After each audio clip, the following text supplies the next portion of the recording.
जी वालेकुम सलाम वरहमतुल्लाहि वबरकातुहू। अमान भाई څنګه دي؟ خیر تاسو چې خیر دي. امان भाई د ملیشیا نه تاسو ته پوسو کو کنه چې یو کس دی هغه ټیک ټاک باندې یا نور داسې ویډیوګانې دی لایو راشي هغه باندې چې دی نو لایک ورکول یا چې دی گیفت لګل ګل وغیرہ کنه دا لګل دا څنګه دي؟ اصل کې دوه خبرې دي.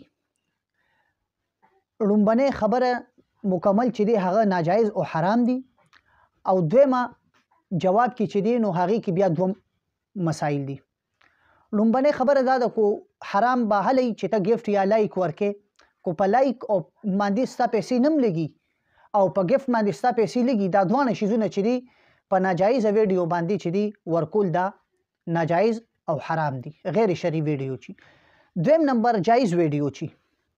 په جایز ویډیو باندې بیا چې دی که چرته کې یعنی دینی ویډیو وي جایز شرعي وي، کو دغه ویډیو نور خلق ویني او دغه ویډیو باندې گیفت ورکول یا لایک ورکول چې دی نو هغه عبس نزي، نو بیا دا چې دی دا افضل ده. او کو چرته کې دا گیفت لګل یا لایک ورکول دا څه فایده نه لري، نو بیا دغه صورت کې چې دی دا بیا غیر افضل ده. جایز دی خو افضل نه دی. بیا مسلې ته وکړه دا لومبنه چې ناجایز ویډیو وي پاغي باندې لایک ورکې یا گیفت لګي، نو کو لایک ورکې هم ناجایز ده او گیفت باندې خو پیسې لګي هغه په سر کې ناجایز ده. نو لومبه مسله کې خو حرام او ناجایز شو.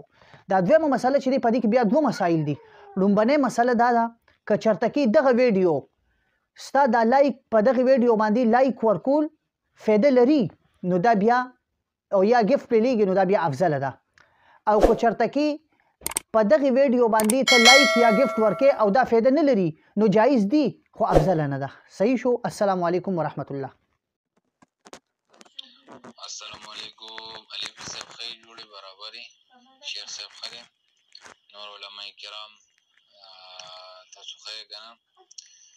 علي صاحب زمونږ یو ملګری تپوس کوي ټیک ټاک باره کې او وایي چې دا ټیک ټاک باندې چې کوم ګیفټینګ کېږي د لایو باندې که نه